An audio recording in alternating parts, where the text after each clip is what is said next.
Greetings, good people. Welcome to Who Knows It's Just Life, the podcast. I'm your host, Kyle. Thank you for fitting me into your day today. On today's episode, I am joined by my cousin, Lucas. Lucas is a younger cousin of mine. He's from Seekonk, Massachusetts, currently residing in Massachusetts. Just got married. Congratulations on that. And I don't know, Lucas, go ahead and say hello to the peoples and introduce yourself any further. And please share, if you want to, how you identify. Sure. Hey, everyone. So I'm Lucas, and I use he, him, his pronouns. I'm 34, so I guess I identify as a millennial. For the basics, I identify as a white, gay male, cisgender. And I've lived in New England my whole life.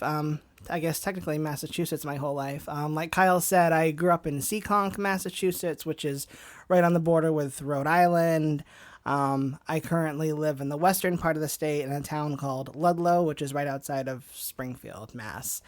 And yeah, I'm still kind of a month out from the recently getting married vibe. It feels really cool. Excellent. Even though technically we've been legally married for 3 years, but because of COVID, we finally got to have the big celebration that we were planning originally for the summer of 2020. Yeah, and it's in a bitter twist of irony, my family was not able to attend because of COVID that happened in my family right around when your wedding was happening. So after the years of delaying it because of COVID's still here, obviously, and that was what prevented my family from making the trek up to celebrate with you all in person. So we really regretted that opportunity to be there after all these years. But we love you and Chris, and we're very happy for y'all. Oh, thank you. And it's all right. I mean, COVID is still a thing. It is what it is. And I think this week on vacation in Rhode Island, we're definitely making up for it. So I was going to mention that we are in Narragansett, Rhode Island, which is kind of a newish thing for us as the cousins. Our generation we are all now graduated from college, and we are basically continuing the tradition that we were born into, which is to spend a lot of time in the beach in August or July or August. And we have a cousin's house. My mom has a house, and we're kind of keeping that going, and it's been a lot of fun. So we're in Narragansett, Rhode Island, recording, which is actually the same place where a lot of those recordings that I used in the episode with our papa and grandma. Those recordings, I think some of them happened in Smithfield, but I think some of them happened here in Narragansett too, if I remember correctly. So.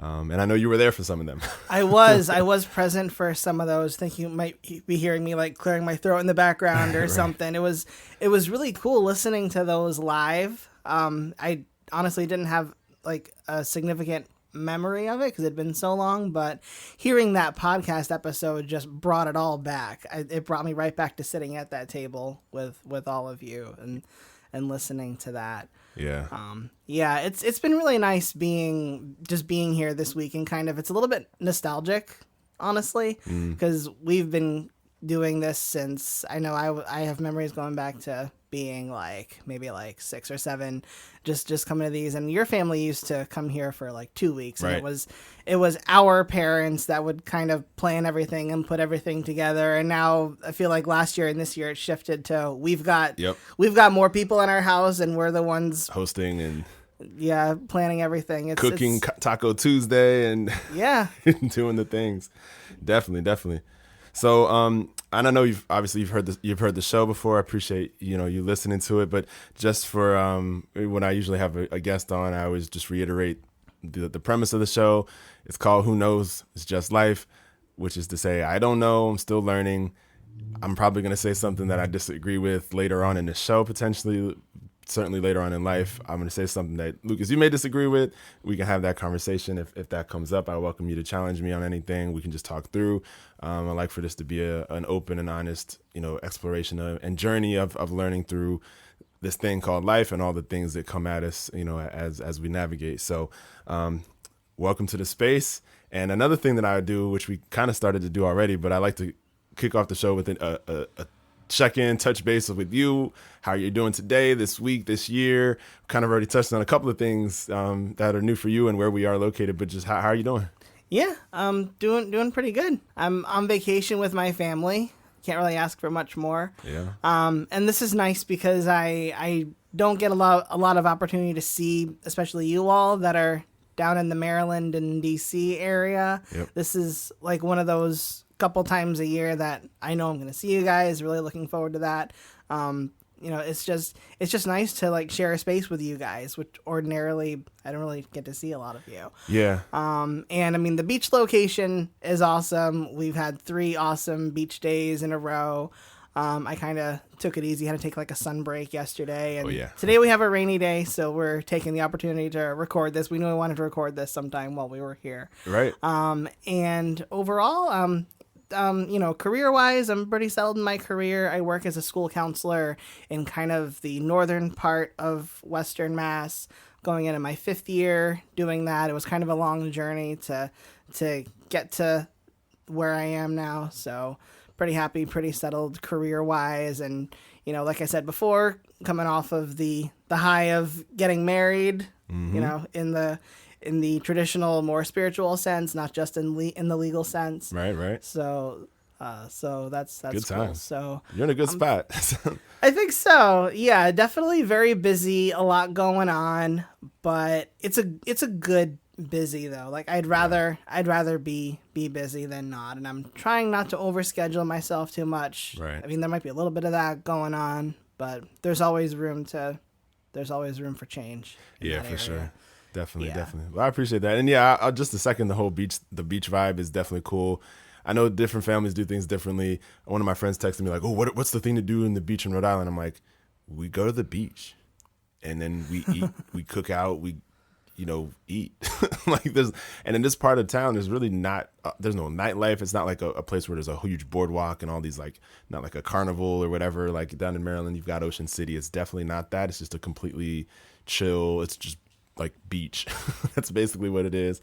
And I think this is also a unique time. I mean, growing up, my family would come up, we would have a house here, and you would crash with us for 3, 4, 5 nights, however many nights. And that was awesome time because Thanksgiving is just everybody, and it's like one day, and then I know your family does something on the Saturday, but it's just so many people being at the beach and chilling and actually having a few nights or a solid week or whatever to be together. Definitely a different vibe, and it's always much appreciated. Some of my best memories of growing up are from that time. So yeah, definitely nostalgic.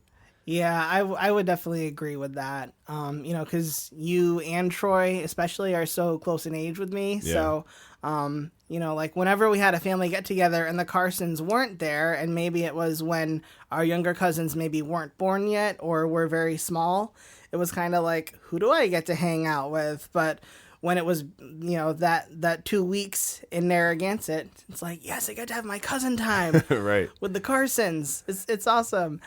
Yeah, and it's I would say it's definitely a significant memory for me. And this is actually my first time spending a full week. It's like we're having the full adult experience, all, like Venmoing each other for everything. And, when, and it's like when I've described what we're doing this week to other people, I've had more than one person say to me, "Oh, so your house is like the kids' table." And I said, "Yeah, we're up to the same shenanigans we were when we were kids, but like we can drink now." Yeah, it's on another level, and we can cook, we can clean, we go into the beach, the kids with me. I mean, everybody showed up with groceries and just household items, and it was just like this is gonna be good. So yeah, no, this is definitely a vibe. You also mentioned having your son here for the week. That must be quite an experience for you, because I'm almost seeing a little bit of what we experienced as kids through his eyes at the age that he's at. But I can only imagine what that's like for you, passing this tradition on to your son. Yeah, it's been really cool. It's interesting on a couple of fronts. One, it's just fun to see him, you never know how your kid's going to take after you or not, right? And to see it, this year is his first year actually body surfing, or and getting out there with the boogie board, body surfing, and I'm just like, wow, okay, like he definitely enjoys that part, and many of us did the same at around that age. So it's great to see him kind of flourishing and loving the beach, and he just wants to be there all the time, which is cool. It's also interesting though that he's the only one of his generation though. we all had each other, and I'm the only one of us that has a kid. So he's the only one, which is a unique experience. I think he enjoys hanging with us adults, and we play games with him, and we were playing Yahtzee yesterday. So I think it's going to be his own experience, and it's beautiful to see. So we'll see how it turns out. Yeah, definitely. I think the games are key for a Zangari family vacation. You can't have it without the games. We've played so many already. Yeah, we have. Thank you for bringing the ones you did. Those were outstanding. Yeah. You're very welcome. So I guess cutting into one of the things we talked about earlier and the nostalgia, one of the things we did here at the beach house is we just had a lot of time to just talk about what it's like in Seekonk versus Silver Spring, where me and my sibs grew up.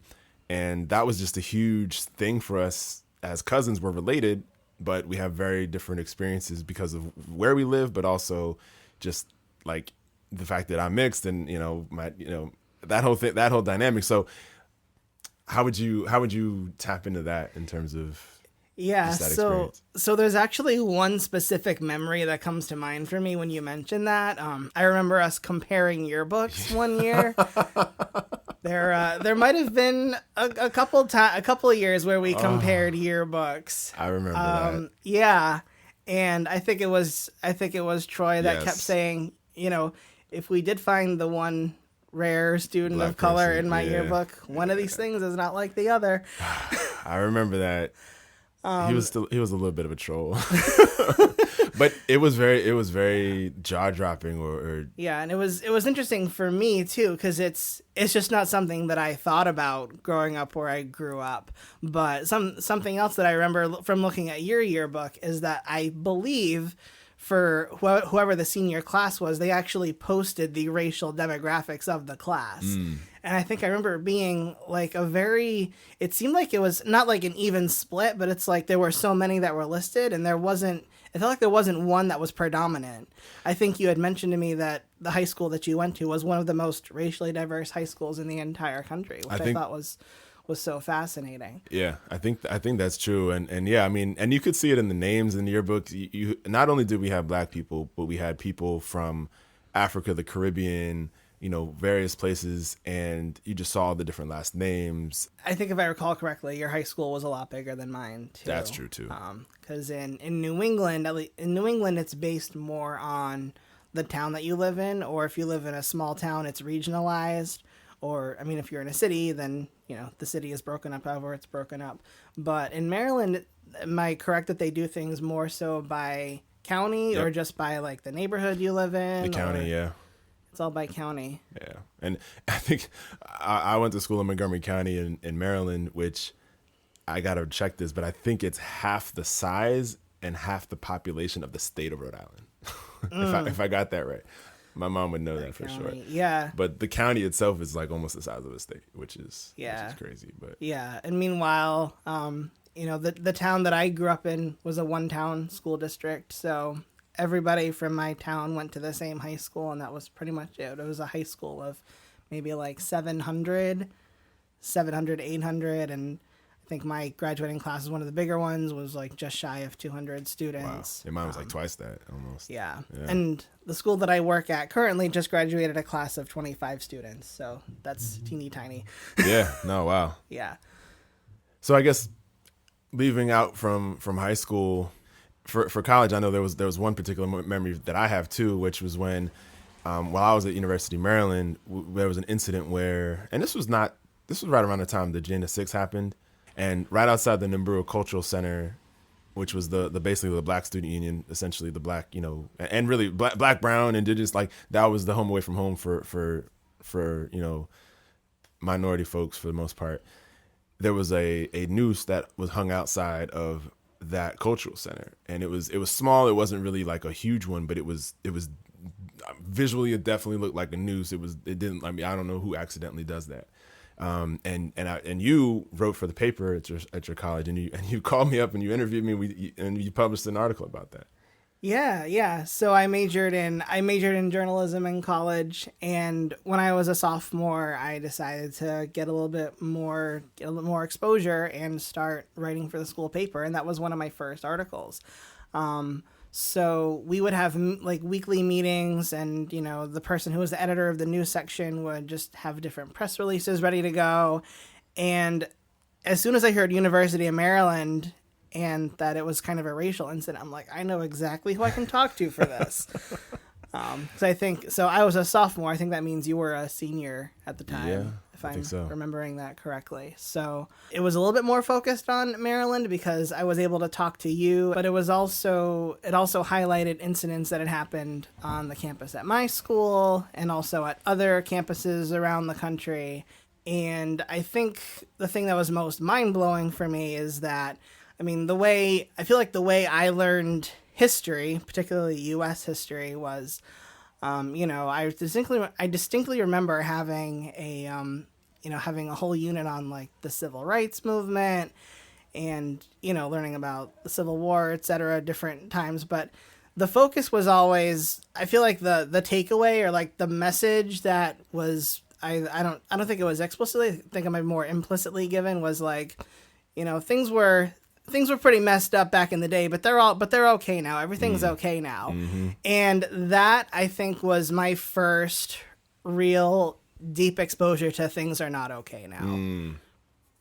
I think that was my biggest takeaway from looking into all those incidents and writing and publishing that article. That might have been my first front page. Oh, snap. Okay. That's great. I appreciate you sharing that. I'm curious, too, what was the reaction? I don't know if back then the internet was the internet that we know today in terms of comment section and all that, but do you have any sense of the reception that article had on the campus? One reaction that I remember was actually from a friend of mine who ran kind of conservative, and they said, well, I don't understand why that was in the news section. That should have gone in the opinion section. And I think my only response was, well, my opinion is that racism is bad. Like, what more, like, and I'm talking about all these different things that have happened, but, like, I didn't insert my opinion in it. I certainly inserted other people's opinions into it, but, like, you think I'm trying to push some kind of agenda? Like, what? And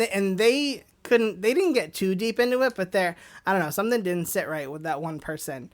And I just found that so interesting.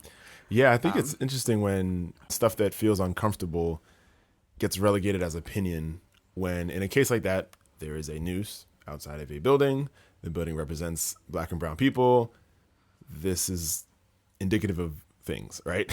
at very like safe language. But for somebody to say, that's an opinion article, like, no, those are things that took place. And now we have to grapple with what that means.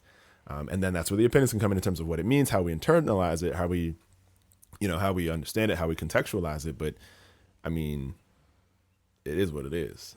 Yeah. And looking back on it a little bit more detail, I think the thing that really got to that person, I think, were quotes that I used from you. So I'm curious, yeah.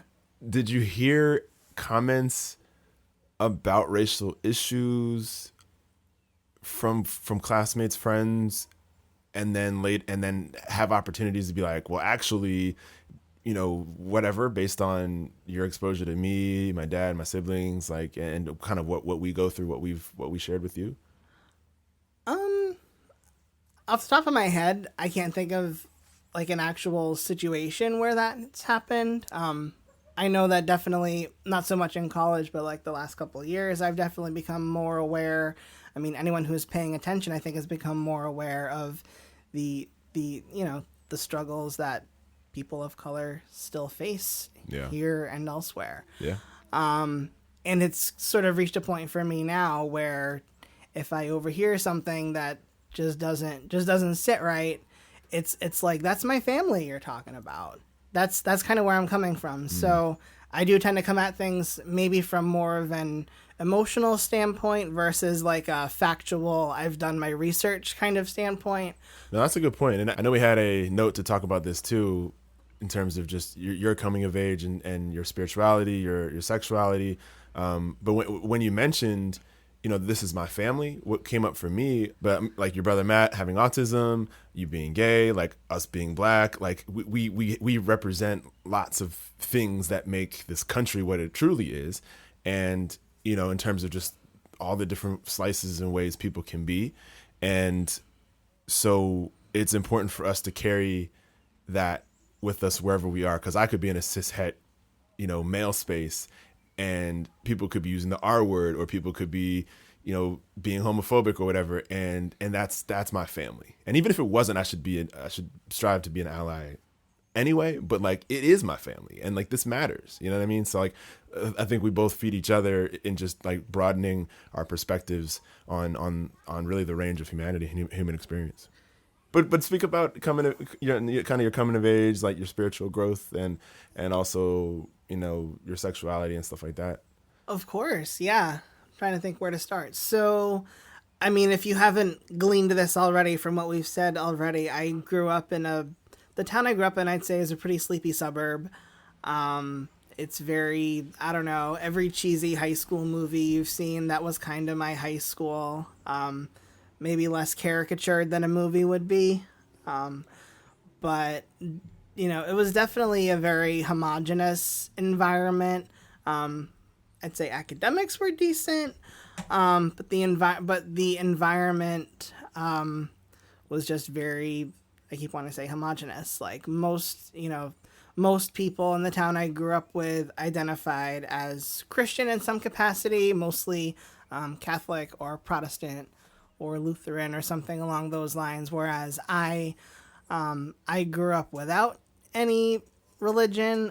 Both of my parents grew up Catholic, and they were both the first in their families to go to college, and through that they they both kind of found a movement that kind of took them away from Catholicism. They were following this gentleman by the name of Prem Rawat, or also known as Maharaji, which means teacher. So, and it was kind of an Eastern philosophy type movement, not necessarily religious. Really, the point of it, from what I take away from it, the point of it is just finding inner peace in this life. That's really the main focus of it. So my parents both got into that movement when they were in college, and that's actually how they met. I don't know if you know this story. I don't think so. So my mother was a senior in college. And my dad, I think, was on his 5th year of college. And my mother decided to go to kind of an info session about this movement. And my father was one of the presenters. And I guess they just kind of got to talking after the thing was over. And eventually it, built into a relationship. I guess the rest is kind of history. Yeah. Yeah. So it's yet another match made at the University of Rhode Island in our family. Yeah. Which is pretty cool. Eventually my parents they settled down, started a business together. They moved in together before they got married, and at the time that was super controversial. Really, with my dad's side. I know my dad's parents were very. I don't know exactly how to put it, but there were like letters written. From what I've been told. Wow. So they originally were living together in Cranston, Rhode Island, in an apartment, and then they bought the house in Seekonk, which they still have now. They bought that house, I think, like the same year they got married. They got married in '83. I came along 5 years later. And that's interesting because one thing we talked about was that your mom is the eldest of 4. My mom is the third of 4. But my parents got married in '80. And had me a couple years before you. So although my mom's a little bit younger, she got married first, had a kid first. Not that really well, I think, I don't know. I hadn't thought about that. And then you brought it up, and I was like, oh yeah, I guess that's interesting because your parents were a little bit older, and I'm not sure how that influenced or impacted you or us per se, but maybe that's the thing too. Yeah, we did talk about that a little bit before coming on here. So, and I think that's another factor of things that made me different. So the first thing that made me different was the lack of any type of Christian faith. And the second is that my parents were a bit on the older side. Well, I will say a bit on the older side for that time period. Right. For having kids. I think maybe it's a little bit different now, or at least that was my perception of things. Who knows, right? And then when my brother came along, and as you already mentioned, my brother has autism. So and it's just the 2 of us as siblings. So I kind of had to learn and grow along with whatever he was going through. And he, as a child, he was sometimes pretty difficult to live with. He kind of struggled learning how to speak, and he would like lash out physically if he couldn't. I don't know if you have any memories of things like that happening. I do. Yeah. Like he'd break stuff in the house. So for me, as I'm 3 years older than him, so at whatever age I was at, I kind of had to learn how to navigate that with patience, which when you're like under the age of 10, that's kind of a hard thing to do. Sure. But but that also kind of shaped who I was. So I had to learn from an early age to be accepting and be flexible and just kind of roll with things. So that's kind of my third thing. So, I mean, there's a little bit of like, quote unquote, growing up early that happens if you have a sibling on the spectrum. Yeah, I can only imagine that. And so that's kind of my third thing that had kind of set me off. And then the fourth is that my parents also didn't work like a typical 9-to-5 type job either, which, I mean, in some ways was kind of cool because they were able to set things up. They ran a business together, and they still do. My dad has an independent recording studio. I'm just going to say, he got Grammys. Yeah. My dad's got Grammys. He's got 2. Maybe we can segue into that later. Yeah. But they were always able to set things up, so one of them would always be home for us when we were at that age where we couldn't be home alone. So, I mean, it was typically, like, my dad was more of a night owl, so he would do his sessions kind of later at night. And my mom was kind of more on the administrative side of the business, so she would kind of work a little bit of a 9-to-5-ish type hours, but she was flexible with us being home from school and stuff like that. Mm-hmm. So I always had at least one parent home, which was kind of interesting. Yeah. But they were entrepreneurs. They were doing stuff on their own, which that just brings a different dynamic, I think, than a parent who is like working a 9-to-5 and it's, I don't know, something corporate and it's someone else is their boss and they're under pressure to perform and stuff like that. I didn't have that kind of corporate attitude in my household growing up. So with that combination of things, I feel like my development was just different from a lot of my peers. And then to top it all off in a very big way, I'm also gay, which took me way, way longer than it took me a very long time to figure out. Yeah. So it was a very interesting experience to be coming of age in a very homogenous town. Yeah. I think homogenous is the nice way to say it. Yeah, for sure. Yeah. So what are some of the key and one thing I want to say about Matt is just that in his lifetime, both him as a person, both your parents, you, but also as a country, we are just so much better with autism now. And I think in his lifetime, like we've really seen a lot of improvements with what we know about it and how we can manage it. And he spends a couple nights with us here now too. And it's just really a blast to have him around. It's really awesome to see how much he's progressed and how independent he is, and it's just a beautiful thing to see. So kudos to your parents and you for doing that, and really hopefully the country continues to pour resources into providing more and more education and stuff for folks on the spectrum, because it's a need, and we're doing a good service. I mean, it's definitely a big thing that needs attention. So I just want to put that out there. Yeah, thank you for that, and thank you for pointing that out. And I'll definitely agree with that as someone who grew up with it in their household. When we were younger, there were not as many resources as there are now. I mean, I think there's lots of reasons for that. I mean, the internet was barely a thing when we were little. Right.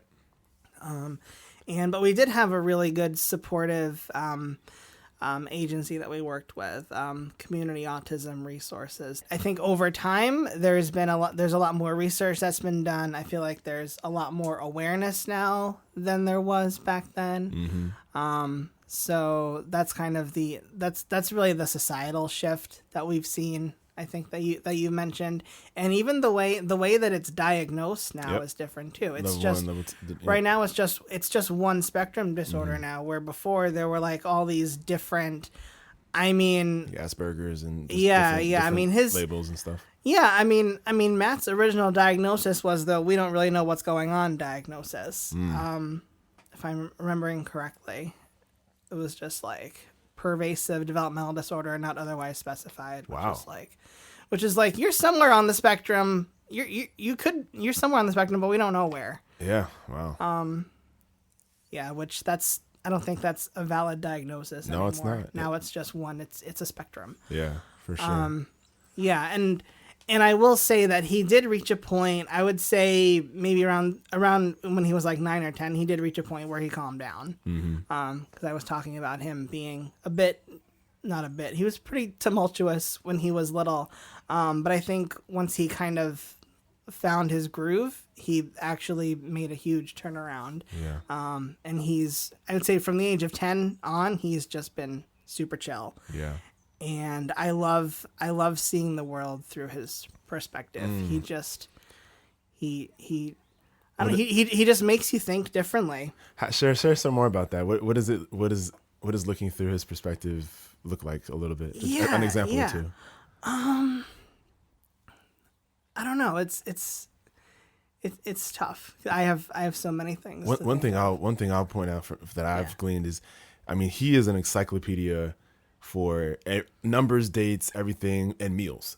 I mean, he's a huge football fan. He's a big Pats fan, of course. Of course. And he just remembers, and I spent a lot of time being a Steeler fan, so he remembers. Do you remember the AFC Championship in 2004? It was on December, whatever.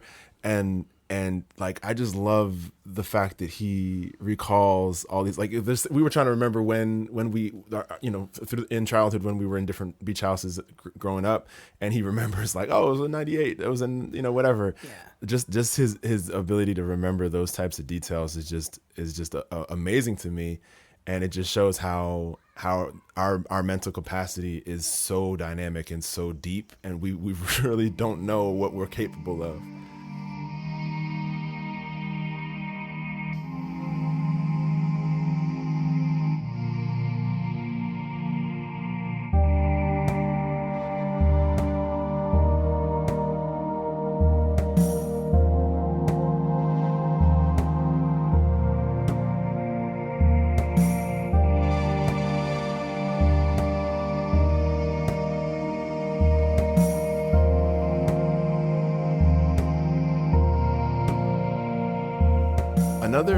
Another thing I wanted to ask is, like, are there any memorable moments in terms of the process of like coming out and just like realizing your sexual identity and all of that? Oh, absolutely. So when thinking about my childhood, teenhood, I remember early on getting the impression that being gay was a bad thing. I remember being in like 3rd or 4th grade and hearing someone use the word gay, not knowing what it meant, and then asking them, like, what does that word mean? And because I'd heard it in such a negative context so many times, I already had, in my elementary school brain, already had the thought of like, well, this is a bad thing, whatever this is. Yep. And whoever I asked said, well, it's like if a boy wants to have a boyfriend or if a girl wants to be a girlfriend. So I just automatically, I internalized that as a bad thing because of the way I had heard it used. Yep. And, that was like late elementary school. And then coming up into middle school, it just got worse because middle school is just that for most people. I haven't heard a lot of people say that they liked middle school. Yeah, nobody ever. Yeah. So just hearing, just hearing, and I've always been kind of, a little bit more of an effeminate character. So, definitely had the FAG word thrown at me, definitely had other homophobic things thrown at me, but didn't internalize it too much because it's like, oh no, not me. That was also it was like, oh no, not me. But I can distinctly remember, like when I was starting to hit puberty in middle school, I'd be like, I'd be in like 7th grade sitting in class and I'd catch myself checking out a boy and then be like, oh shit, that's not me. What am I doing? And then like, I would like also check out a girl to like compensate. Like, I was like, well, what the hell was that? Why did I do that? And then in high school, there was kind of some of that too. Actually, like I remember as a freshman kind of being kind of enamored with like the junior, senior boys. Cause from my point of view back then, they were like almost men. Right. But never, and I always sort of internalized it as like, well, that's who I want to be. They're, of course it's like, the stereotypical, it was like the jocks, the attention getters, attention seekers, whatever. The people that were the names that were most prominently known around the school. And, I never, in high school, I stayed pretty shy and pretty quiet. Yeah. For the most part. I think I came out of my shell a little bit more as the years went on. Like I did drama club, which I kind of felt was safe because there were not a lot of people from my grade in there for some reason. I don't know. For some reason that made me feel safe. I feel like just that population of kids, like those are my people. And well, sorry, when you mentioned looking at the older guys, yeah, I want to make sure I heard you correctly or internalized what you said correctly. I think you said you looked at them, but it was almost like that's who I want to be. That's who I want to be like, not necessarily who I want to be with. Or was that your way of like kind of like downplaying the attraction? That was my way of burying it. That was my way of burying it. Yeah. And when you're in high school, there's always that question of like, oh, who do you like right now? I'd like always have a girl's name on standby of who I like. Yeah.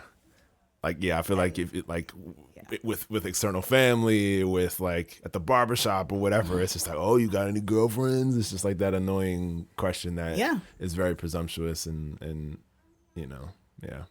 But yeah, it is. And that's something that to this day, I feel like I have to scope out. Like if someone asks me if I'm in a relationship, like I'm a little bit more confident and settled in that now because I've been out for so long. But yeah, I went through all of high school not really dating anyone, kind of similar with middle school too. And I think my excuse was always, I live in this stuck up town. Nobody understands me here, which when you're a teenager, you really believe that. Yeah. You really believe that nobody understands me. Yeah. And you had a lot of things that made you unique, as you talked about earlier too. So yeah, some of that's real. Yeah. And it's also the, it's you always believe the nobody understands me and the everybody is fill in the blank. You could use any positive or negative term. Everybody is whatever. And as a teenager, you'll believe that. I mean, everybody's teenagers lame. Now. They get stuck in these really tough thinking spots sometimes. Yeah. And adults do too. It's not just teenagers, but when you're a teenager, you're kind of experiencing it for the first time. So I think it's a little bit more powerful. Yeah. Yeah. That's when you really start to have agency in how you think, how you move, friend groups, stuff like that. Yeah. So how about college? Like, was that helpful? Did that give you more space to kind of explore and really start to tap into that? Or was that still a place where you were still kind of suppressing? Yeah, so college was super interesting because for college, I ended up going to the University of Massachusetts, Amherst. So it was about 2 hours away from the town I grew up in. And I didn't really know this specifically going into it, but it is a very liberal area. That part of the state, I would say, is more liberal than the part of the state that I grew up in. But I went to a flagship university, a large university comparable to the one that you went to, probably a little bit smaller. It had a population of like 25,000, something along those lines. I think there were like 18,000 undergrads. So, I went from this one town high school to this large university. And I think just that huge cultural shift, like my sexuality wasn't necessarily on the forefront for me because I wasn't gay, I there was nothing to explore because I wasn't gay. And that was part of my thing. It was like, well, maybe I'll find, I went to this one town high school and couldn't find someone because everybody there is fill in the blank. Right. Everybody there is stuck up. Everyone there is mean. Everyone there is whatever you want to say. But it's like, but I'm at this huge university now with thousands and thousands of people. I'll find someone. And by someone, you were still expecting you to find a woman. I was, yeah. And I found a friend group fairly quickly. Actually, like within like the first day or two of being there, I found a pretty cool friend group that were definitely like on my level. And a couple of them were gay.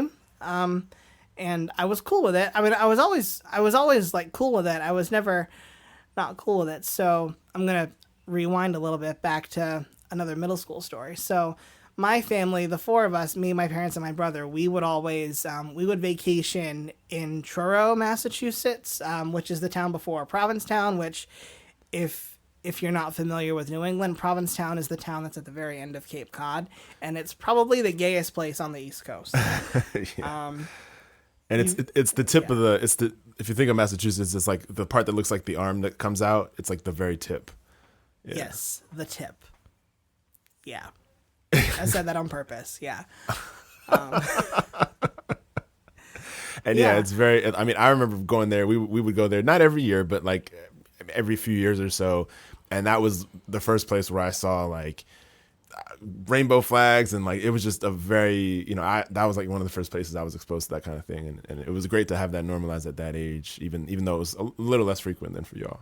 Yeah. So we would go once a year, and but I remember being it was again around middle school where we were having dinner at like our favorite pizza place there, everyone's favorite pizza place there. Who am I kidding? But there was a gay couple sitting next to us, and it took me a little while to figure it out because remember in elementary school I thought gay wasn't a real thing. I thought it was just something kids said to be mean to each other.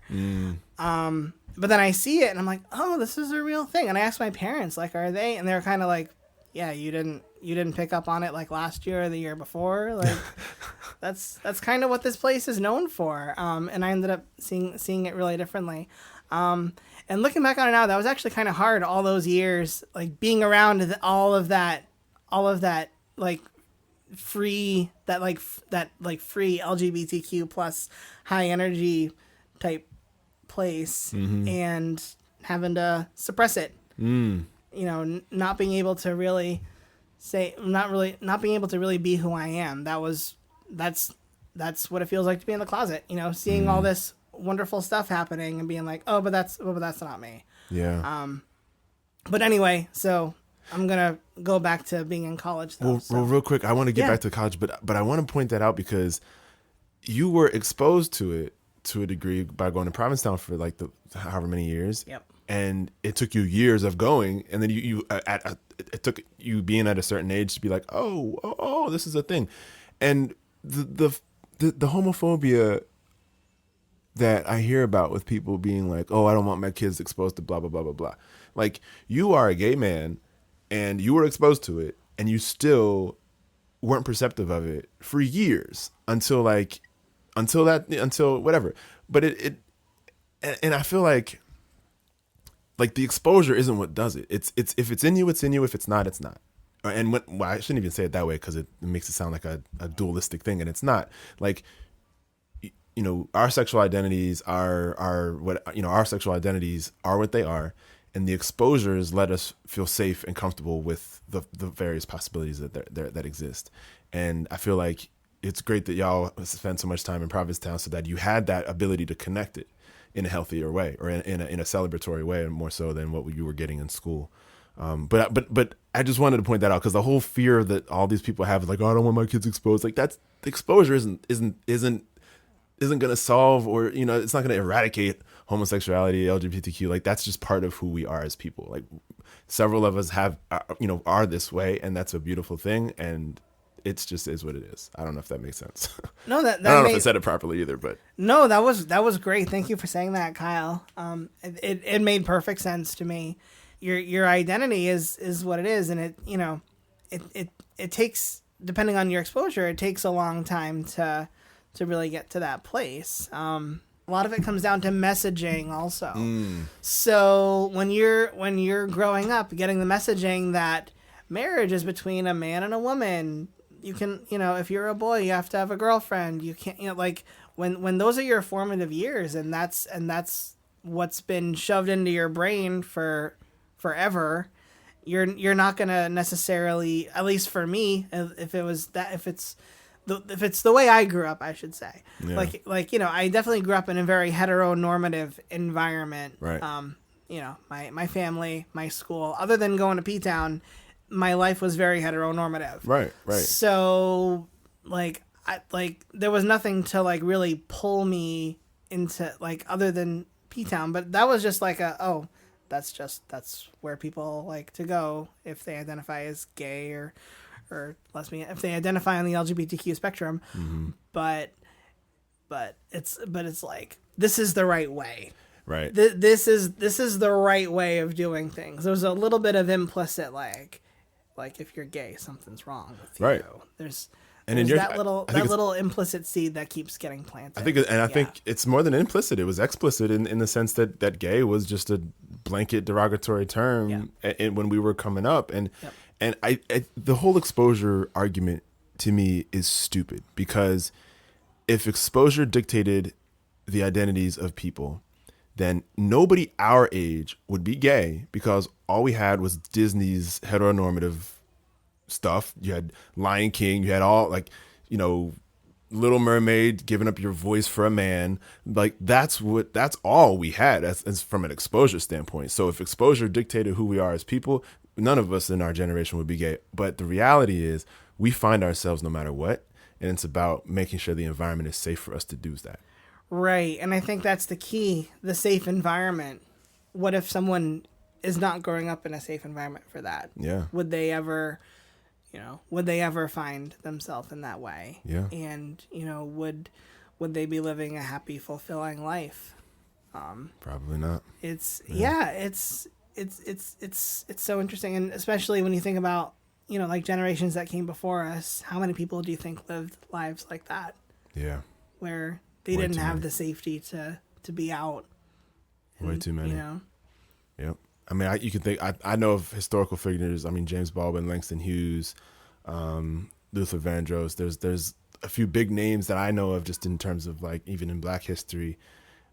But how many more were there that just suffered? Mm-hmm. I mean, I would say I suffered it for 10 plus years. I can't imagine suffering it for a lifetime. Right. That's, yeah. So moving into college, again, it's like, I'll find a girlfriend. There's thousands of people here. And I found a friend group, and, I did end up dating a woman we were together for 9 months, and it was kind of like, I'm finally doing the thing. It's like, there was definitely, I think on both sides of the relationship, there was some kind of trophyism going on. She was the trophy girlfriend. I was the trophy boyfriend. We both kind of were in that, we just want to be with someone kind of. And I mean, we did click really well. We were friends first, and we got along really well as friends. But I think putting a label on being in a relationship just kind of shifted things. But while we were together, she did share with me that she was bi, and I don't know if she was really bi or if she was college girl bi. I don't know if that's a terrible thing for me to say, but I just said it. I know what you mean, or or lesbian, but also trying to show face and be with a guy too. I mean, it could have been any one of those things, right? It's a journey. I never thought of that, but yeah, you're definitely right. But kind of when she mentioned the possibility of being in a relationship with someone of the same sex, it was kind of okay, I don't know. But then when we did eventually break up, I kind of explored that a little bit more. It's talking about that with her kind of planted a seed with me. And, after doing some really deep self-exploration and just kind of what truly feels right. That's kind of what I landed on. Yeah. And, so I went through my last 2 years of college knowing but not really acting on it. Like, I would still go to parties and flirt with girls. I would still do all that. Like my junior year, I was in a suite, and the other guys in my suite liked to party with girls, and I would be part of that crowd. And same, a little bit less of that going on. Senior year, I got a little bit more serious. Well, then I studied abroad, and it wasn't that serious. But, would you say that you were out to yourself at that point, or do you think that came even later? I was at that point. I was out, like, still, like, for the period I was trying to figure things out. I think I'd still say I was, like, out to myself. But it took me a long time to be ready to start coming out to other people. Yeah. So I finished college. I went back home for a year, and I kind of switched gears career-wise what I wanted to do, because I finished my journalism degree, but I wasn't really sure that's what I wanted to do. So my very last semester of college, I studied abroad. I did an internship in London, and also, was blessed to be able to also visit a bunch of other places while I was there. I went to Italy twice, went to Spain, I went to the Netherlands. I went to Scotland for a weekend, visited a lot of really, really cool places. And that was very eye-opening, and, just living the European lifestyle for a few months. That really kind of changed, that had a big impact on who I am too. I think I was a very different person going into that than when I left and came back to the States from that. Yeah. So with that, it kind of changed my priorities a little bit. It kind of changed what I wanted to do career-wise. I really wasn't sure what I wanted to do career-wise. And also, I graduated college in 2010 when the economy was not in very good shape at that time. Right. And it was very hard to get a job in the field of journalism. I tried a little bit. I didn't try super hard. But I have a lot of educators in the family. And my uncle, my dad's brother, at the time was the athletic director in New Bedford, Massachusetts. And he kind of pulled some strings, got me in as a substitute teacher. And that's kind of when I really learned that I really like working with kids and really like working in a school and want to do more of that. And, after having an experience of being away at college and being away in Europe and then coming back and live with my parents, it's like, I can't live with my parents forever. So, so I found a way to sort of get out of their house and move back to the western part of Massachusetts. I served in AmeriCorps the following year. I came out to my parents. It was just like a couple of months before I was set to move out of their place. I think this is a good segue because I was talking about moving out, because that was originally the topic of conversation. I feel like movies and TV always have these big dramatic moments of like coming out, and mine just wasn't that.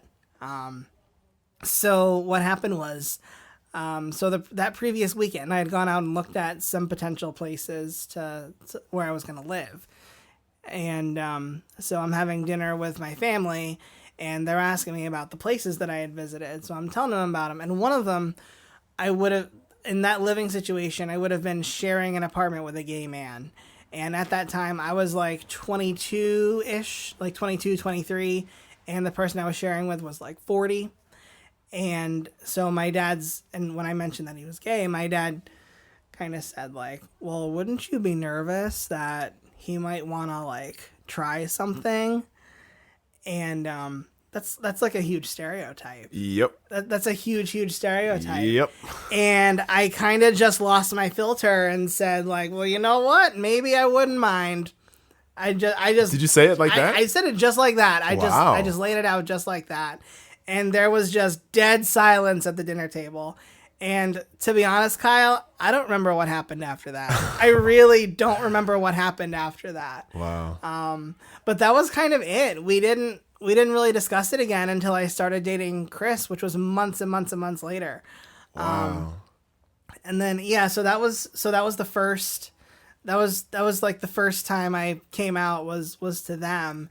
And then maybe like a week or so later. Wait, so you came out to your parents before your friends too? Yeah, kind of by accident, but I feel like friends might be first, might be a little easier. But I get the circumstances. Like in that moment, it just like came out. And I get that. Yeah, it's funny. I did come out to my parents and my brother first, but it like wasn't planned. It just kind of happened that way. But then super proud of you for doing it though. That's kind of a moment. Yeah, that's definitely a moment.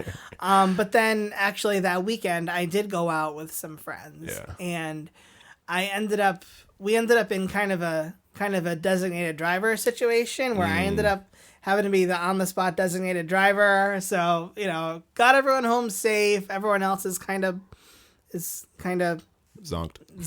Yeah, everyone else is pretty zonked. But one of them asked me, like, Lucas, I've always wanted to ask, like, are you gay? And I'm just like, yeah.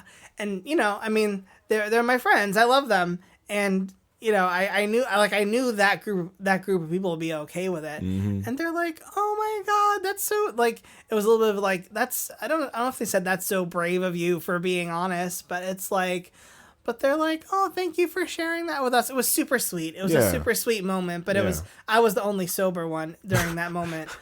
It was super sweet though. Yeah, no, for sure. And that was kind of it. When I left home, I'd come out to just my family and that one group of like 4 or 5 friends. And so I kind of made it a New Year's resolution for 2012 that I was truly, like, I felt like at that point, like I was out living on my own and, I was starting to get a career going. I'm starting to get, maybe not settled, but like, I'm starting to find, like, career-wise, I was really, truly finding myself. Yeah. So I'm like, I got to explore this in my personal life, too. Yeah. So I kind of made a New Year's resolution to myself that for 2012, I would just be honest about my sexuality. Yeah. And I know that's kind of vague, but that's kind of what I needed. Yeah. How did it feel to, like, just arrive there at that point and just say that and do that? Yeah. Well, I mean, it felt good. I would say it definitely felt good. I mean, I had gotten myself to a point where I felt safe enough to do that. I think that goes back to the conversation we had earlier about the environment. Mm-hmm. I was living on my own, away from that homogenous environment that I grew up in. And I was just ready to have new experiences. And, there's definitely some nervousness with it, not really knowing what to expect. But I knew that if I continued to try to pass as straight, that I'd be living a lie. Right. I knew that. And I think I'd also sort of come to terms with the fact that by coming out, I'm turning in part of my privilege card, too. That I think was the hardest hurdle for me to get over. What do you mean by that? Speak on that, please. So, I mean, up until that point, I grew up as a white straight male. Not being a Christian was kind of my only knock, but that's not a huge knock, to be honest. Yeah. But yeah, so, I had white privilege, I had straight privilege, I had male privilege, I had to give up the straight privilege. And like that wasn't really the language that I was using at the time. I think that came into play a few years afterwards. But using today's language now, I think, because growing up in the environment that I grew up in, I had my own prejudices about LGBTQ folks, and then realizing that I am part of that spectrum was little bit of a mind fuck. Not gonna lie. Yeah. That took a lot of mental gymnastics. Yeah. To really accept it, and I think a lot of it came down to just like day-to-day lived experiences, like again getting that question of, are you dating anyone? Mm-hmm. And wanting so badly to be able to say like, well, yeah, I'm in a relationship, and then having that safety of like, yeah, I'm in a relationship with a guy. My goal was to one day get to that point. Right. And so are there any moments, or are there any maybe examples where you felt you felt the difference between trading in that part of the straight privilege? Were there any like particular specific moments where like it was tangible, like, oh yeah, like damn, like me being out in this moment like feels a little uncomfortable, like I don't know, like where like the straightness would have been safer, or would have been like, and so where I don't know where that I don't know, like what does that trading in that privilege feel like, I guess, or like if there's an example? So, I mean, really, and so for me, you know, I think I didn't really truly trade it in until I started dating men. So I decided that I was going to go on OkCupid because a friend of mine told me about OkCupid. And when I was looking at it, I saw that you could actually block straight people on there. So that was a huge safety blanket for me. And it's funny, there were actually a couple of girls on there that put that they were bi that I knew, and I'm like, oh shit, I gotta block them too. Like, like I need to be completely anonymous on this thing. Like that was kind of my game at first. Yeah. And you know, I you know, it kind of matches you up percentage wise with people, and I talked to quite a few people on there, but I'd only met up with 2 people from there. I kind of already told you this story. Yeah, so the first person I met was pretty much a total creep. It was just one. No bueno. It was just one date, and that was kind of it. And didn't let him down easy, so I had to let him down hard. That was really tough. But then the second person that I went on a date with is the husband that I'm currently married to. There you go. Yeah. So, and it's funny. So he and we were talking to you a couple nights ago about this one person. So come to find out that maybe a year before I went on a date with the first person, my now husband had also gone on a date with that person. Like had also found them on OkCupid and also had a horrible date with them, was also kind of sketched out by them and walked them to their car, etc. So that was a little bit of our immediate bonding was like, oh, you went on a date with that guy too? Like, yeah. But when I went out on that first date with that first guy, he was also a little bit in his, like, not totally accepting himself as gay. So we did not look like we were on a date at all. But I think once I got more comfortable dating Chris and we looked like a couple, like, I think the one time it really hit me was, like, it was very early on in the relationship. And I think we were kissing in his car.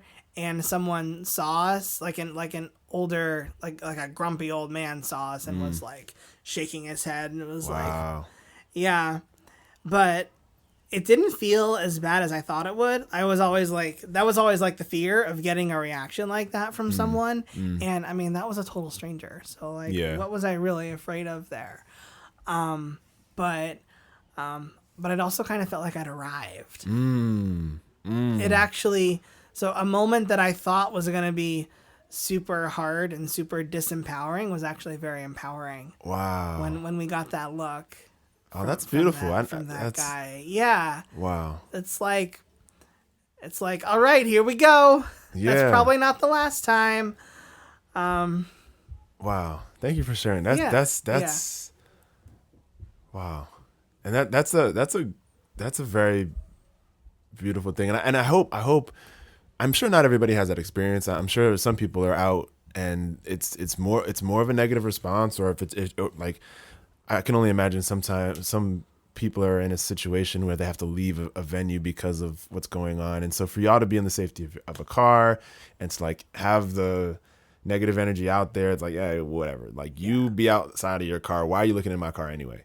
I'm just glad that you had an empowering moment in what you feared would be a disempowering one. That's really, really good to hear. Yeah, and I would say that I'm very, very fortunate. I don't think I've ever really truly been in a situation where someone was bashing me for being gay, even though, like, you know, all of like high school, middle school, whatever, there was like the pretend gay bashing, even though I wasn't out as gay.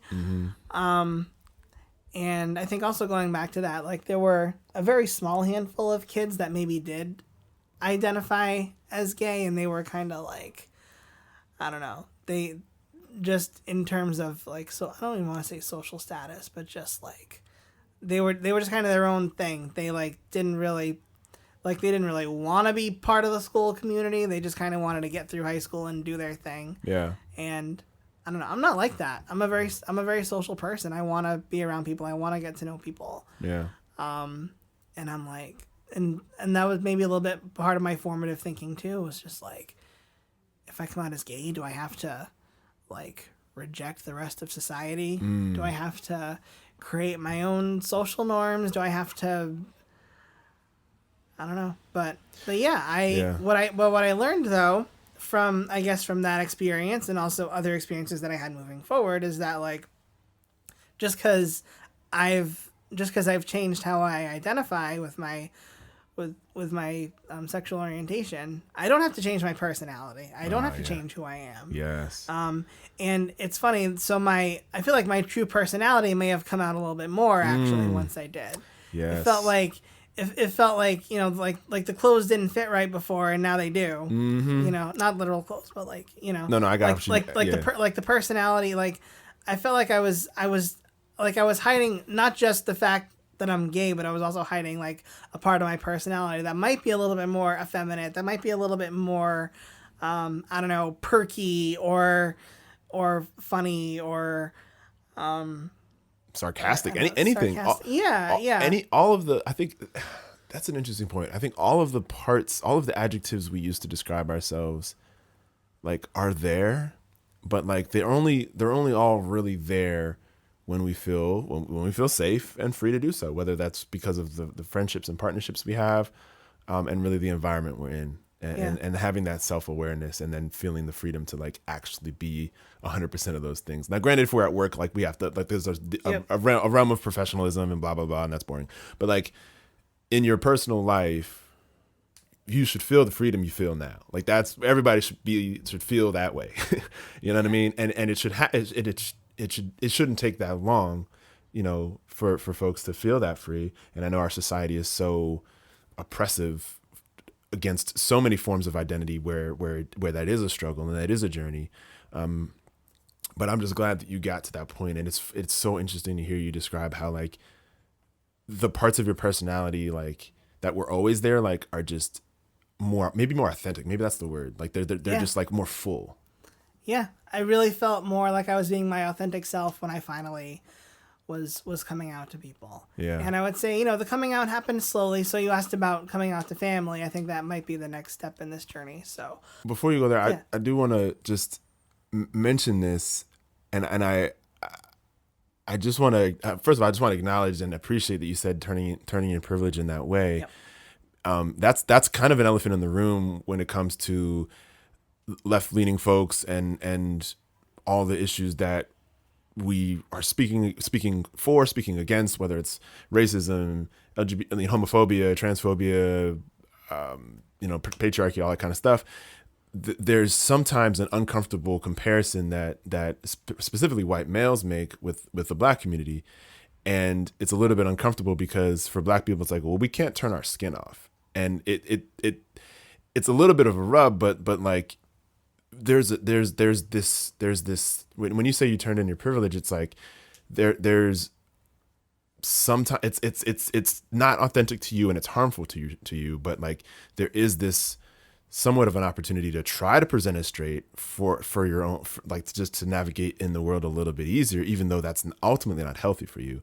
And I hate the oppression Olympics. I really don't like any of that. So I don't even like going there, but I think it is okay to acknowledge like the difference there. There are some similarities. There are some things we can kind of say are similar, but that is a big difference. And I think it's okay to acknowledge that in some way. I don't know how you. Yeah. I mean, if we were to truly compare, from my point of view, if we were to truly compare the struggles of the LGBTQ plus population and the struggles of any non-white race, I would say it's a Venn diagram. It's absolutely a Venn diagram. There's some overlap and there's definitely other parts of it that I think neither side could imagine or could relate to. Yeah. So when you talked about, societal oppression, I think is probably where the Venn diagram would intersect. It obviously looks very different. It's, and like you said, can't turn off skin color. Yeah. So I, when I was in grad school, I took a class called Counseling Diverse Populations where we talked about all this stuff. And I had conversations with multiple classmates who were not white, who both said to me, like, I can't imagine going through life as a gay man. I can't imagine like having to hide who I am. And I kind of said right back to them, like, I can't imagine living the life that you've lived. Yeah. Like if something objective in my physical appearance was a giveaway that I'm gay, like that would be, the thought of that is super horrifying to me. Yeah. To put something like that on myself. But then one of my classmates said to me, like, I can't imagine coming out as black. And that kind of that hit me in a very interesting way. And yeah. That, I'm still talking about it a few years later. So. Yeah, no, that's real. So, and I think getting back to oppression, there's societal oppression. But there's also, I can speak, from my own point of view, there's internal oppression, which I think I was already talking about earlier, but it's that internal, it's to grow up in the closet is just so isolating. It's so incredibly isolating. Yeah. I can't speak to other people's experiences, but for me, it was so isolating. I think that was a big piece of the nobody understands me. Yeah. I think, and that I don't think can be overstated. I think, that isolation, people, we're social beings, right? Human beings we're tribal. We're about village. We need people. We need a clan. Yeah. And to feel isolated like that is literally, it's literally it's a form of suffering, right? Absolutely. Right. And so that suffering. Yeah. And so it's to not feel safe and to not be in a space where you can be your authentic self is just not okay, and it shouldn't be tolerated across any. So whatever part of somebody's identity is causing this rift, wherever the lack of safety is coming from, it needs to be mitigated.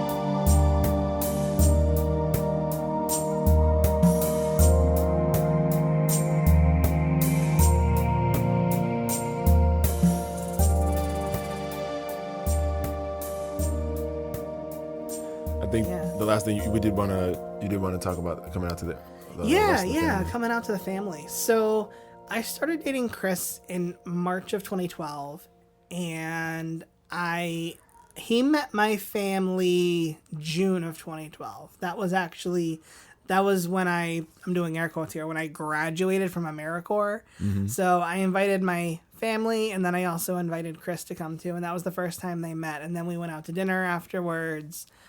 It's kind of cute. And then I think I maybe brought him over to their house for dinner one time, maybe in like August or something. Mm-hmm. And but then I think the first time I really came out to family was in November. It was around Thanksgiving. And I remember wanting to tell people about it. There was a wedding on my dad's side of the family, and I was like, okay, I'm gonna wait till this wedding is over before I blow things up. And the relative who got married was one of the first people that I told too. Mm-hmm. So cool. So that was kind of nice. Yeah. So I originally came out to, so I do have a cousin on my dad's side who's gay. I guess he's technically like a second or third cousin. So I came out to him first, and that was a very nice experience. So it was nice talking to him because he also kind of gave me the lowdown of who would be the safer people on my dad's side to talk to, who might not be. Mm-hmm. Because they follow Catholicism. Well, not all of them, but overall, my dad's side of the family are a little bit more strict Catholics than our side, than my mom's side. Yeah. And so there were a couple of people that I was a little bit nervous about. One of them I was completely surprised. It was the complete opposite of what that cousin said. They were thrilled, which was awesome. Nice. And of course I came out. I think my aunt Carolyn might have been the first person I came out to after my cousin Nicholas is his name. And she was thrilled. She was very happy. I knew she would be. it's funny. I could tell she was like really excited and wanted to tell other people, and she's like, "No, that's your thing. Go ahead." And then like a few minutes later, I get a text from her like, "Can I tell Pamela?" And I'm like, "Yes, you can tell Pamela. It's fine. It's all good." So that's good that she's very conscientious. Oh of that, yeah, though. That's good. Yeah, it was great. And then so Thanksgiving 2012 comes along, and I just brought Chris to the Saturday after Thanksgiving party. Mm-hmm. I like kind of like similar to when I came out to my parents that first time at the dinner table. It was just like, boom, here he is. Yep. I didn't tell anyone ahead of time. I kind of just brought him, and I distinctly remember because my parents do the Saturday after Thanksgiving the pizza party. Pizza party, yep. And the person I dropped the bomb with was actually your dad. So I was in line with them. I think they were in front of me. So I brought my husband and he has a twin brother. So I brought both of them to the party. I invited both of them. And your dad was behind me in the pizza line. And yeah, that's a whole nother story right there. But your dad's behind me, and he's, "So how do you know these twins that you brought with you? These are like new friends." And I'm like, "Oh yeah, Chris and we're in a relationship. We're dating." And like that was it. Do you remember what he said? Yeah, he was just kind of like, "Oh, okay." Like, and I think he might have thought he like missed something, like someone forgot to tell him something or something. It's like I kind of just let the dominoes fall a little bit with that one. And I remember then afterwards, I think it was when I don't know if you were in the car, but like when your family was driving back, your mom called and was like, "Oh my God, I'm so happy for you that you came out. We're so supportive." And so it's really nice to get those. But like I knew with my mom's side of the family there wouldn't be any issues. Like I didn't even like that's why I did it that way. Yeah. Because like there didn't have to be that prep conversation. Yeah. There just didn't have to be that. I'm glad you felt that way. Yeah. And I as somebody who the family's generally pretty liberal and like would like to say that we're not racist or homophobic or whatever. Like what we tell ourselves is not always how we actually are. It's not always how we show up in the real world, right? And I remember actually I was at the beach house a few years ago. I asked you, I was like, "Hey, did you have any consternation like coming out to us?" Because like that would be a real check-in for me and for us as a family, because we tell this about ourselves. But if you felt nervous, like we need to fix some things, or me personally or whatever. So it's good to hear that, like, you did it. You felt comfortable doing it that way because you didn't think there'd be any issues, and you're right, and so that's good that like we're not making stuff up, and hopefully that we just continue to learn and continue to be supportive and yeah. Absolutely, yeah. It was I think when I said when we talked about it a few years ago, like once I got through the internal struggle, that's when I was ready to start coming out to people. Yeah. I remember that was you and Troy that I had that conversation with. Yeah, that's right. Yeah, that was at the house we had a few years ago. I remember that. Yeah. That's cool. So, last thing I want to touch on is you mentioned like feminine energy a little bit earlier. Just speak a little bit about how one of the things in my show that I've been interrogating is the whole masculine feminine energy. Patriarchal masculinity versus like healthy forms of masculinity, divine feminine masculine energy, stuff like that. So as a gay man and just like how those energies live for you, can you just speak about those energies and like, I don't know, what's your experience with that? Yeah. So more recently in my life, I have gotten more spiritual, and as part of my kind of spiritual learning, spiritual practices, I did explore just the kind of general ideas of the masculine and the feminine. And so I've been studying shamanism, specifically Peruvian shamanism. I guess I consider myself a modern day shaman or a Western shaman. I guess to truly call yourself a shaman, you have to be like born into it, and I'm not born into it. But I love doing that kind of work. That might be a whole other podcast. Sure. Yeah. But yeah. But in that sense, like we don't necessarily assign masculine and feminine to gender in those practices. It's more kind of approaches to life situations, approaches to problem solving, things along those lines. So the difference between masculine and feminine approaches to problem solving, it's almost like it's almost like a yin and yang. I feel like a masculine approach would be act first, think later, and then the feminine would be think first, act later. And I don't think either one of those is particularly right or wrong. I think a lot of it is situational. Like if you're in a situation where you're in physical danger, you want to act first and think later. But, if you're in a situation where you need to really figure something out, then you might want to think first and act later. Yeah. Might want to take that time.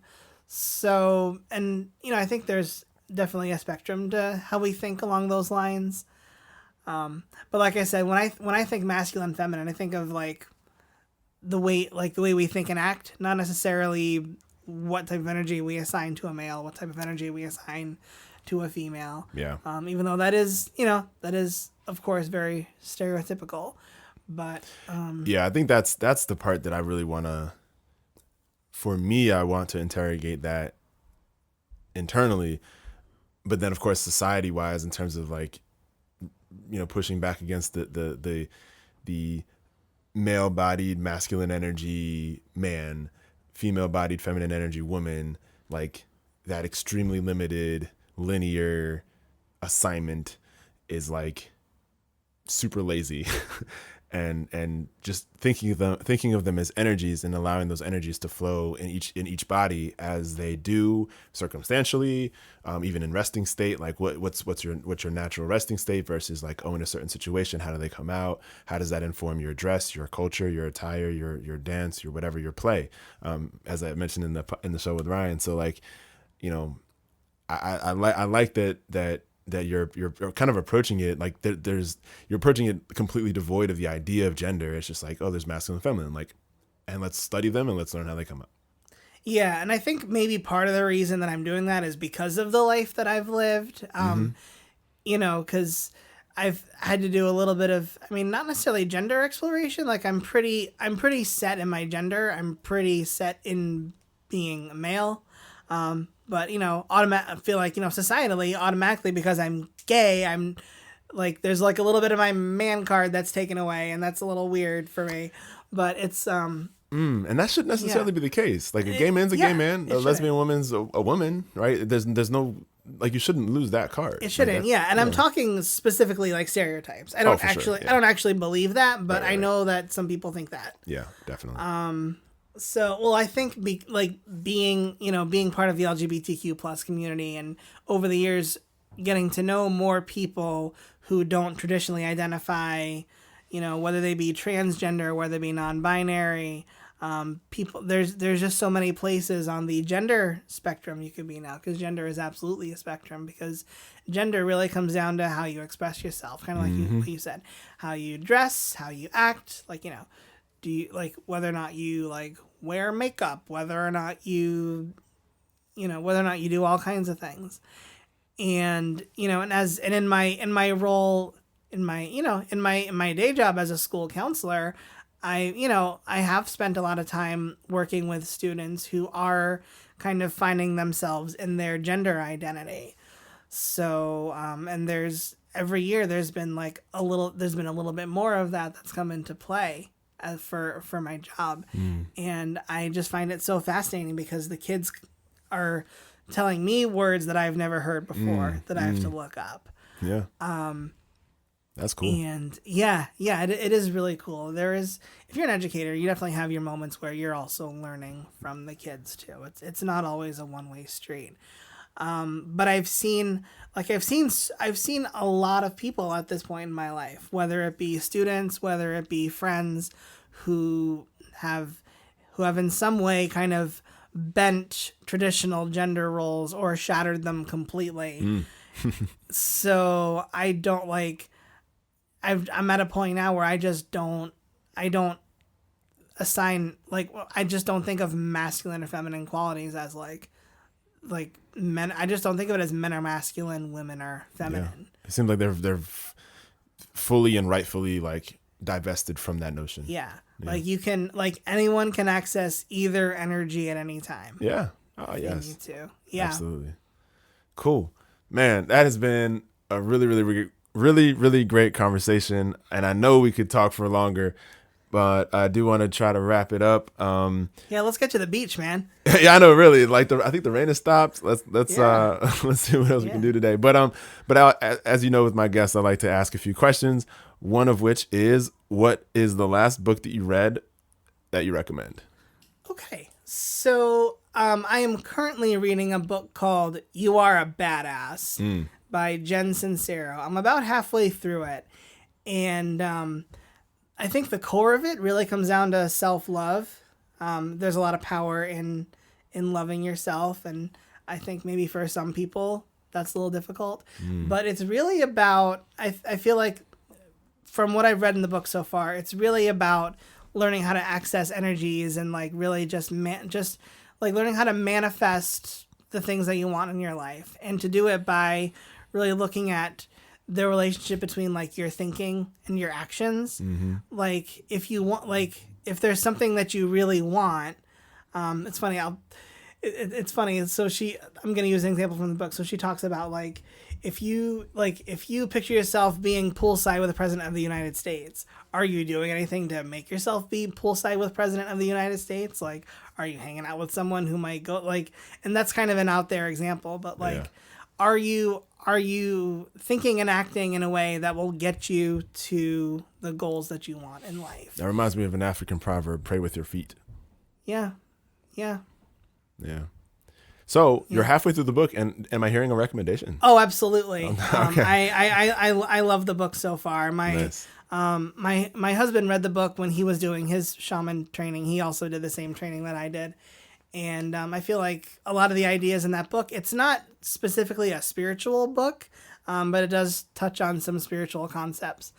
But I know that he really enjoyed reading it, and a lot of the ideas talked about in that book are pretty foundational to the training that I did as well, which was also super impactful for me. Yeah. And I would definitely recommend that book. And the tone is a lot of fun. Like she swears and uses a bunch of slang. Yeah. And for the points, like there'll be like certain sentences that are like in a huge font or bold or something. So it really gets the point across. It's a work of art in multiple levels. Yeah, it's a little bit of a slap in the face, but it's like you're kind of glad you had that slap in the face. I'm curious.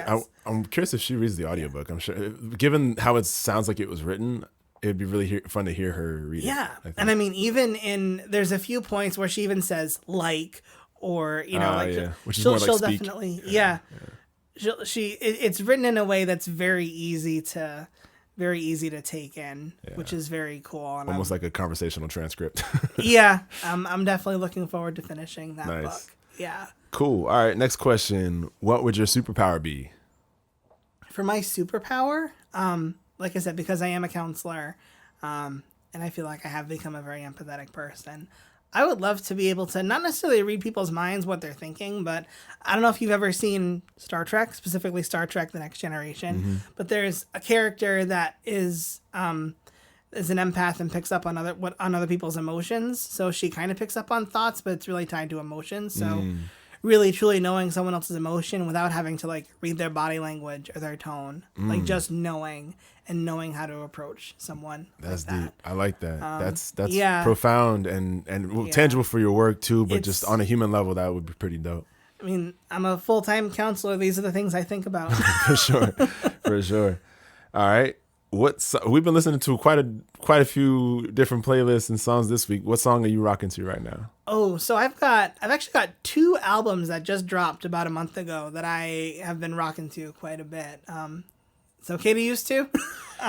You can use 2 songs. You can't say 2 albums. You can't say 2 albums. All right.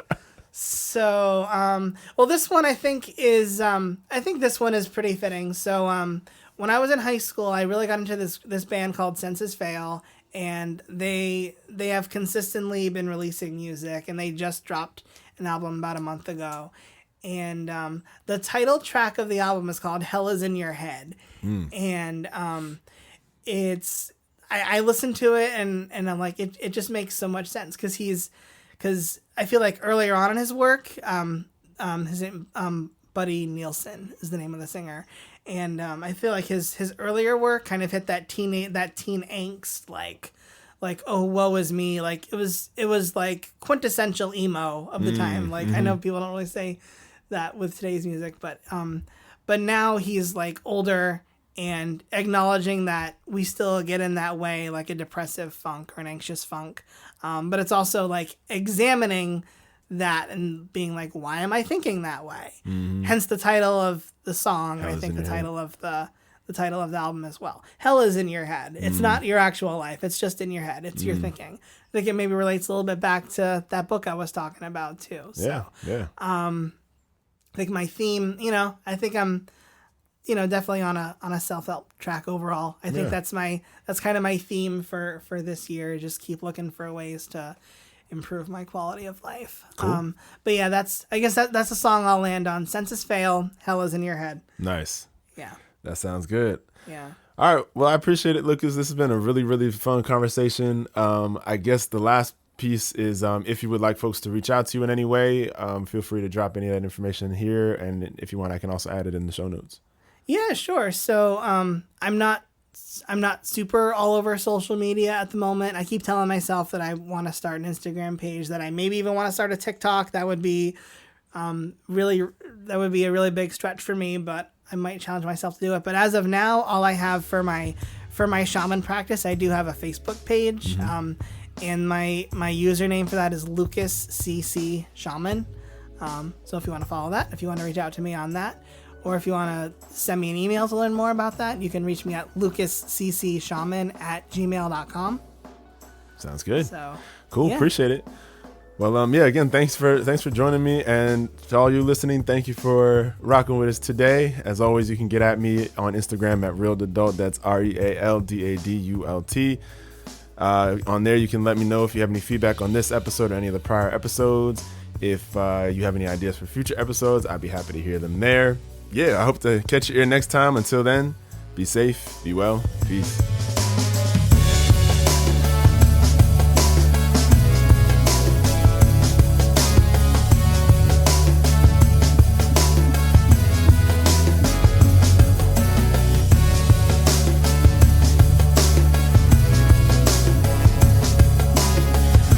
It's Just Life podcast is recorded, produced, and edited by me. All thoughts and views expressed on the show represent that moment in time. Participants have the right to be wrong, learn, and reshape their ideas as the journey through life continues. Please remember to like this episode. If you haven't already, subscribe to the show on YouTube, Spotify, or wherever you get your podcasts. And as always, thank you for listening.